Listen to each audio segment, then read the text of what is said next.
हूँ, आपका हार्दिक स्वागत है। सुनो कहानी में आज हम एक कहानी लेकर के आए हैं, बंदर की अक्ल। कहानी कुछ इस प्रकार है कि एक जंगल में किसी वृक्ष पर घोंसला बनाए गौरैया का एक जोड़ा रहता था।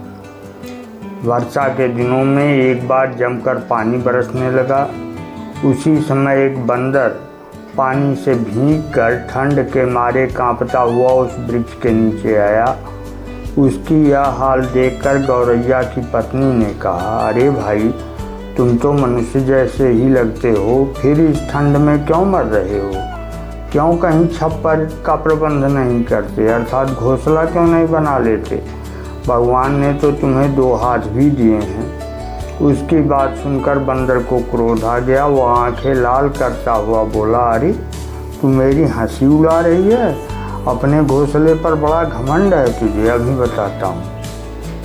बंदर झट से उस पेड़ पर चढ़ गया और उसके पास जाते ही घोंसले के टुकड़े टुकड़े कर दिए। इसलिए मैं कहता हूँ भाई, किसी को व्यर्थ में अक्ल मत सिखाओ, सदा बुद्धिमान और भले व्यक्ति को ही अच्छी बात सिखाओ।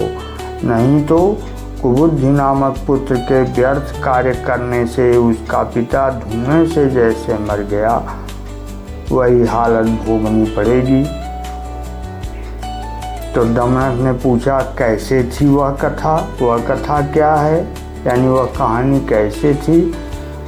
तो उसने कहा कि सुनो, क्या किसी शहर में धर्म बुद्धि और पाप बुद्धि नाम के 2 व्यक्ति रहते थे। एक बार पाप बुद्धि ने सोचा कि मैं तो गरीब भी हूँ, इसलिए मुझे धर्म बुद्धि को अपने साथ लेकर किसी दूसरे देश में जाना चाहिए। वहाँ पर इसी के सहारे मैं भी धनवान बन जाऊँगा। बस फिर क्या, धन कमाने के पश्चात मैं इसे धक्का दे दूँगा। यह सोचकर वह धर्म बुद्धि के पास गया। जाते ही उसने कहा, अरे भाई, यहाँ बैठे बैठे क्या कर रहे हो? चलो हम लोग यहाँ से कहीं दूसरे देश में चलकर कारोबार करें, धन कमाएं। एक ही स्थान पर बैठे रहने से आदमी कभी बड़ा नहीं बन सकता। धर्म बुद्धि ने उसकी बातें सुनी तो वास्तव में ही उसे महसूस हुआ कि यहाँ पर बैठे बैठे जीवन बेकार हो रहा है। यदि इंसान को धन कमाना है, कुछ सीखना है, तो परदेश में ही जाना होगा। यह सोचकर उसने अपने माता पिता से परदेश जाने की आज्ञा ली। इस प्रकार दोनों मित्र परदेश चले गए। दोनों मित्र परदेश में जाकर दिन रात काम करते रहे, जिससे उन्होंने काफ़ी धन कमा लिया। फिर उसने सोचा, चलो अब घर वापस जाएं।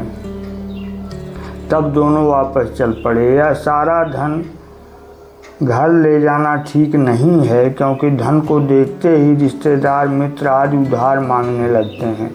इसलिए हम थोड़ा सा धन अपने साथ ले चलते हैं, बाकी धन इसी जंगल में गड्ढा खोदकर उसमें दबा देते हैं। जब हमें ज़रूरत पड़ेगी तो आकर निकाल लेंगे। धर्म बुद्धि को पाप बुद्धि की बात पसंद आ गई। उसने कहा, हाँ, बात तो तुम ठीक कहते हो, चलो इस धन को यहाँ दबा दें। इस प्रकार दोनों मित्रों ने मिलकर जंगल में एक गड्ढा खोदा और उसमें धन दबाकर अपने गांव आ गए। कुछ ही दिनों पश्चात पाप बुद्धि ने सोचा कि क्यों न यह सारा धन मैं ही मार लूँ। बस फिर क्या था, उसने एक रात उस जंगल में जो उस गड्ढे में सारा धन निकाल कर उसे वैसे का वैसा मिट्टी से ढक दिया। दूसरे दिन वह धर्म बुद्धि के पास गया और बोला, मेरे मित्र, आज हमें वह धन निकाल कर बांट लेना चाहिए, क्योंकि मेरे घर वालों को धन की आवश्यकता है। धर्म बुद्धि ने हंसकर कहा, भला मुझे क्या ऐतराज है भाई, चलो चलकर वह शुभ काम कर लेते हैं। वे उस जंगल में गए और उस गड्ढे को खोदा, मगर गड्ढा तो खाली था।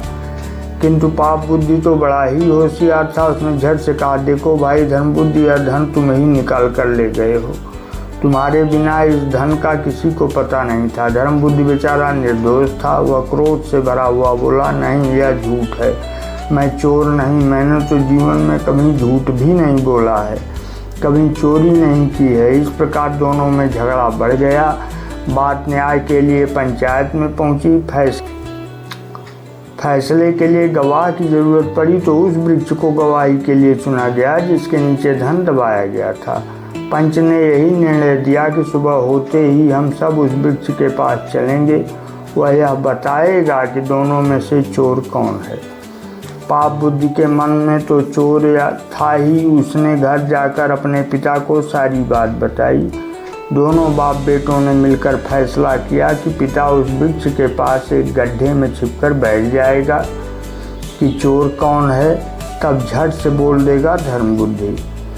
बस सुबह उठते ही पंचायत के लोगों के साथ धर्म बुद्धि और पाप बुद्धि दोनों ही चले। पाप बुद्धि का पिता सबसे पहले वहां पहुंच चुका था।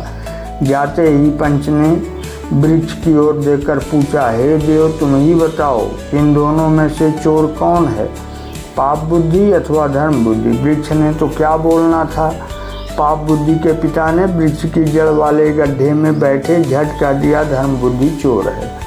धर्म बुद्धि भले ही चोर साबित हो चुका था, किंतु किसी को इस बात पर विश्वास नहीं हो रहा था।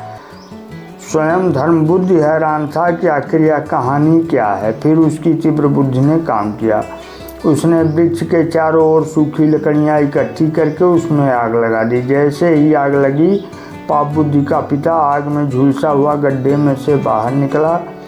वह आग में जल रहा था, दर्द के मारे चीखें मार रहा था। पंचायत के लोग उसे इस हालत में देखकर हैरान रह गए। उनकी समझ में कुछ नहीं आ रहा था। अंत में पाप बुद्धि के पिता ने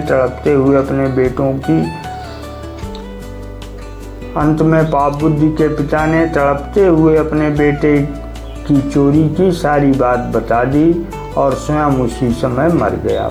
पंच ने पाप बुद्धि को दंड के रूप में वृक्ष पर ही लटका दिया और कहा कि बुद्धिमान को चाहिए कि उपाय सोचे, पर साथ ही बाधा भी सोचे, क्योंकि मूर्ख बक के देखते देखते नेवले ने सारे बक मार डाले। और यहीं यह कहानी समाप्त हो जाती है। धर्म बुद्धि ने जब आगे पूछा वह कैसे, तो अगली कहानी कैसे थी, जो एक मूर्ख बकुले के चलते पेड़ के सभी बकुले मारे गए। यह कहानी आपको अगले एक अंक में सुनाएंगे। धन्यवाद।